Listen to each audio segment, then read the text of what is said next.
The prophet Micah spoke these words. It has been told to you, O man, what is good and what the Eternal One demands of you. Only to do justice, to love kindness, and to walk humbly with your God. We are here today to mourn for a rabbi and a teacher among the people Israel. We are here to mourn for the beloved spiritual leader of this congregation, for a man who brought generations of people closer to God, closer to Torah, seekers and skeptics, activists and artists, young children who loved his stories, adults who were inspired by the strength of his convictions, teenagers who were drawn in by his candor, by his willingness to question and to hear their questions.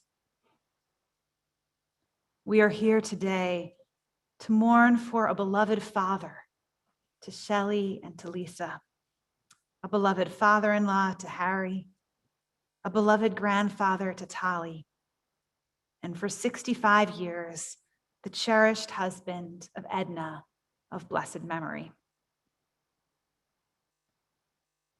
We are here today to mourn for a man of the prophets, by which I mean both a man who studied and taught the words of the ancient prophets and who made them come alive, but also for a man who followed in their footsteps, unafraid to call out the injustices he saw in the world around him, inspiring his community with a gorgeous vision for the world as it should be, and leading the way to that vision with the everyday work of peacemaking and bridge building.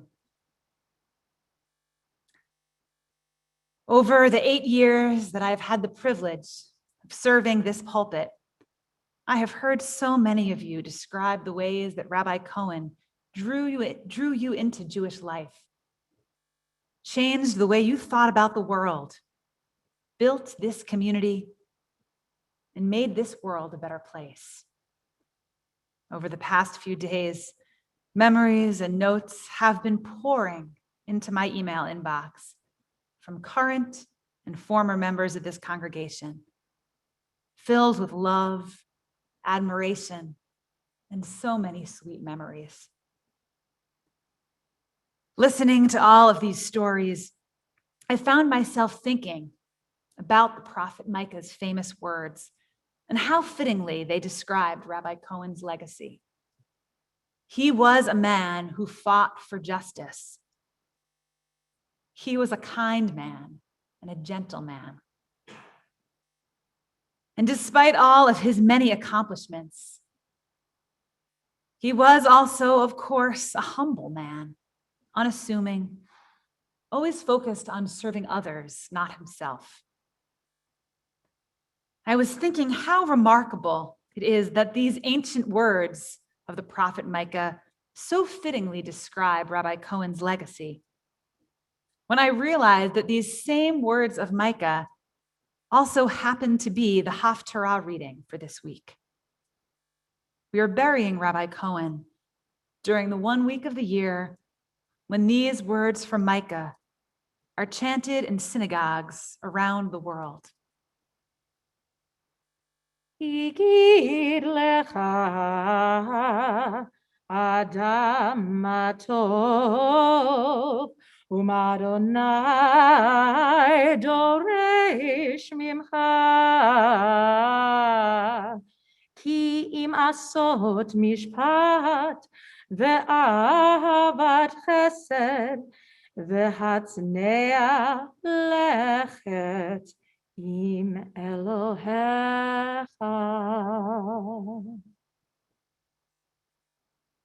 It has been told to you, O man, what is good and what the Eternal One demands of you. Only to do justice, to love kindness, and to walk humbly with your God. Rabbi Henry Cohen was born in Houston, Texas, the only child of Harry and Annie Cohen. His father was bedridden with Parkinson's disease for most of Henry's life. And so growing up, he spent most of his time with his mother, with his nanny, with a dog named Patrick Henry, and with his beloved first cousin, David. Every Shabbat, he traveled with his family to Galveston, Texas, where his grandfather, also named Henry Cohen, was the rabbi. The elder Rabbi Cohen, a prominent leader who was once described in the New York Times as one of the 10 foremost religious leaders of the time in the country, renowned for his service to the needy, Jewish and not. The younger Rabbi Cohen, whom we memorialize today, would later write a biography about his grandfather entitled Kindler of Souls, after the words that the famous Rabbi Stephen S. Wise used to describe him. His grandfather had a huge influence on Henry's life, as did Henry's uncle, Rabbi Ephraim Frisch, who served as a rabbi in San Antonio, Texas. Both the elder Rabbi Cohen and Rabbi Frisch were outspoken voices for social justice, even though that was not easy to do in Texas at the time. And their moral courage shaped the rabbi that the younger Rabbi Cohen grew up to be. From his childhood on, Rabbi Cohen, Henry, was a brilliant student. He graduated from the University of Texas at a young age and went on to receive rabbinical ordination from the Hebrew Union College in Cincinnati, as well as a master's degree in the philosophy of education from the University of Chicago. At the Hebrew Union College in Cincinnati, his best friend, Rabbi Hirsch Cohen, remembers seeing the gangly fellow student on the first day and not realizing until they started to play that this bookish-looking fellow student would actually be one of the best baseball players in their Hebrew Union College informal team. But he then soon came to see that his good friend Henry was one of the top students at HUC. No one could surpass his intellectual prowess, Hirsch remembered. And he was also known during his years in Cincinnati for his civil rights activism. He, together with his good friend and classmate, Rabbi Michael Robinson of blessed memory, Henry and Michael organized rabbinical students for sit-ins at the segregated counters at Woolworth in Cincinnati. After ordination, Rabbi Cohen, newly ordained, served as an army chaplain in the Korean War. And yet, as he often described to his daughters, he refused to deploy until a peace treaty was signed. After serving in the US Army, he served his first pulpit in Great Neck, Long Island, New York. And it was during those years when he served in New York that his father died and Henry returned to home into Houston. While he happened to be in Houston, a friend called and asked him if he would do him a favor. Would Henry be willing to go with him on a double date? The friend was going out with an Israeli woman who was visiting in town, and the friend was worried that he wouldn't be able to speak to her since he didn't know Hebrew. Little did he know how little Hebrew Henry spoke at the time. Little did he know that the woman was quite fluent in English. But language barriers or not, the young rabbi and the young Israeli hit it off. Edna was taken with Henry right away. And Henry was smitten not only by how cute Edna was, but also by how tough she was and how genuine she was. She wasn't impressed by anything phony. They realized they would both be back in New York soon, so they continued dating there. And the rest, as they say, is history. For 65 years, they were together, whether traveling the world or having Shabbat dinner at home. Edna was the rock of Henry's life. He called her the general, maybe a reference to the fact that her rank in the Israel Defense Forces had been higher than his rank in the US military. Or maybe it was a description of how his wife made sure that everything happened in their household. She was the one who ran it. Henry had a big influence on Edna. She adored him and respected him. In their years raising a family together, Edna was fiercely loyal to Henry and his work as a rabbi, proud of all that he did for the congregation and for social justice. In their later years, as Henry's health declined, Edna devoted herself to his care, making sure that he never stayed home for too long, cooking meals she hoped he would like, baking his favorite cake every week. Together, they raised two daughters, Shelley and Lisa. As a father, Henry was serious. When he was working on writing or practicing his sermon upstairs, his daughters knew they had to be quiet, or else Edna would remind them to stop making noise, to stop playing their records. It wasn't always easy having a father whose focus was on the wide world, on the community, on the congregation. But in addition to his serious rabbi side, Henry was also a fun dad. He bonded with his daughters over sports, playing baseball, shooting baskets in the driveway, and more than anything else, cheering for Philadelphia sports teams. Becoming a grandfather to Tali was one of the true joys of his life. And he loved writing and singing silly songs with her and the whole family. Music, many of you may know, was always an important part of Henry's life. Like his grandfather, he loved Gilbert and Sullivan, as well as the music of Cole Porter, Billie Holiday, and Alice Faye. He even composed his own songs, serious songs in addition to the silly songs for his family. And he once even had the opportunity to play some of his repertoire for a music producer who considered publishing them. Edna and Henry lived in Great Neck, New York as newlyweds. But soon they moved to Champaign-Urbana, Illinois, where Henry was appointed to serve as the rabbi for a town and gown congregation there. It was in Illinois that their first daughter, Shelley, was born. Henry and Edna loved living in Illinois, in part because it gave them the opportunity to live near Henry's best friend from rabbinical school, Rabbi Hirsch Cohen, who came to serve as the Hillel rabbi in town, together with his wife, Claudia. The family's friendship would be among the most important of Henry and Edna's life, sustaining both of them through many years, supporting each other in their professional work, vacationing together in Cape Cod.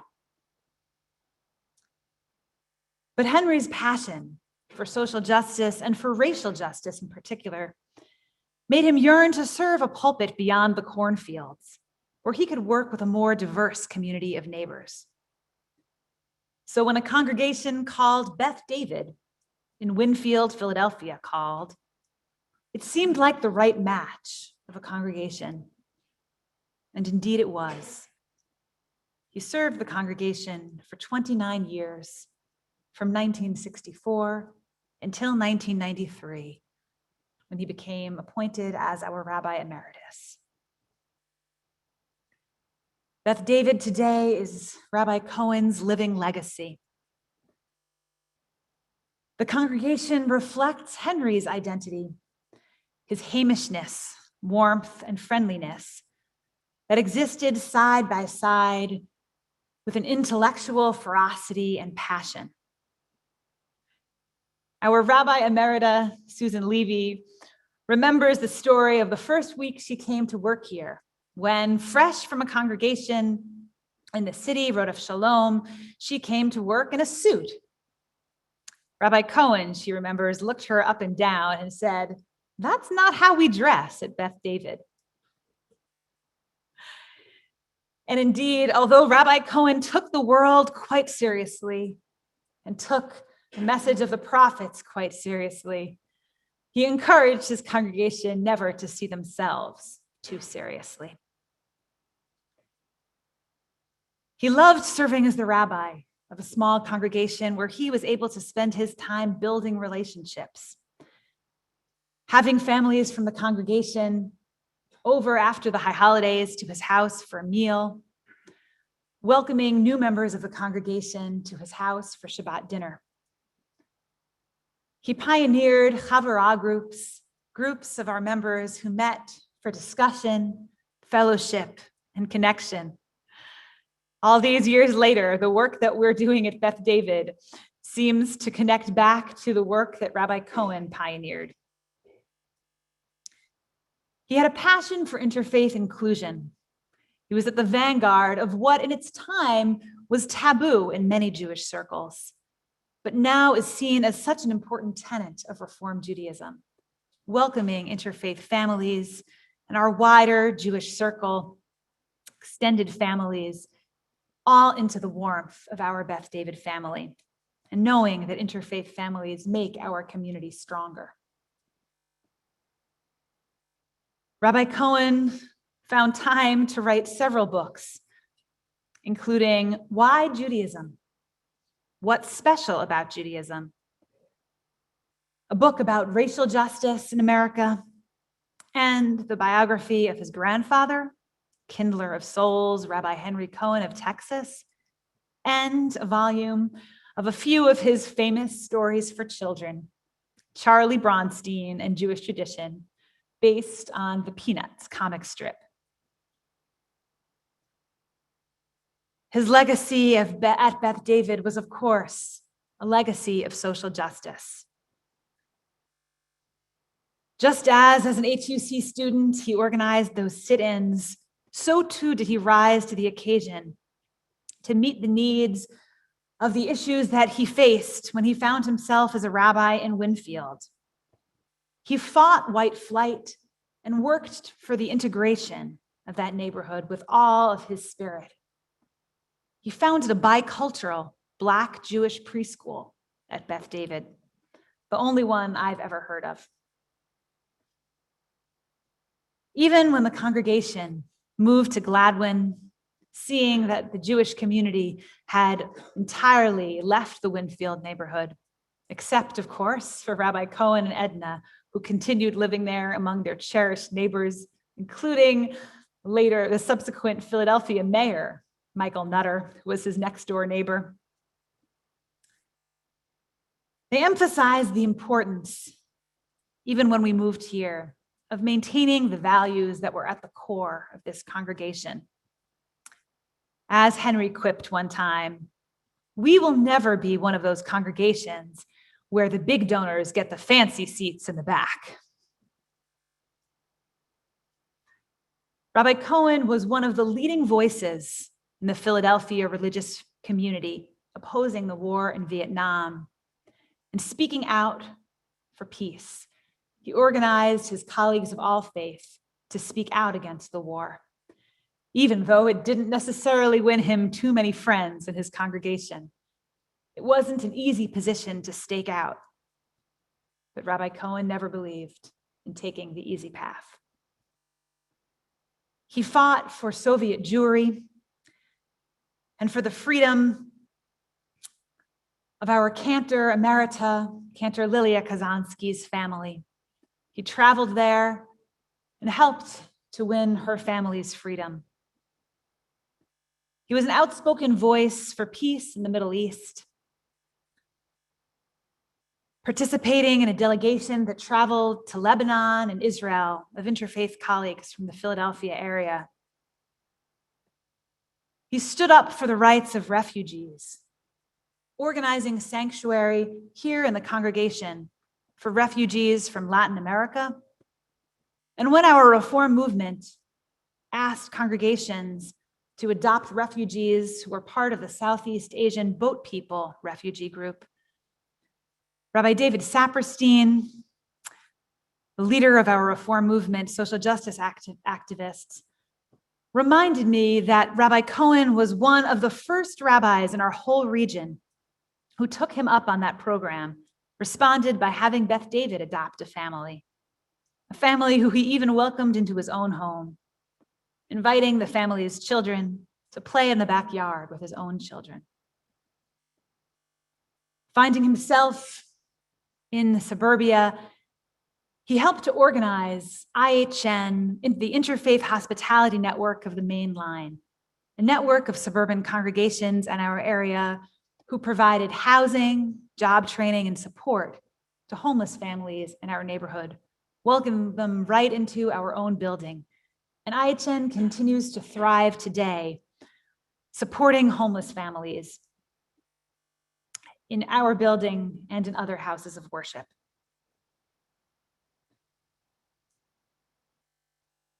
As a new rabbi to Beth David, I began to hear the stories of Rabbi Cohen.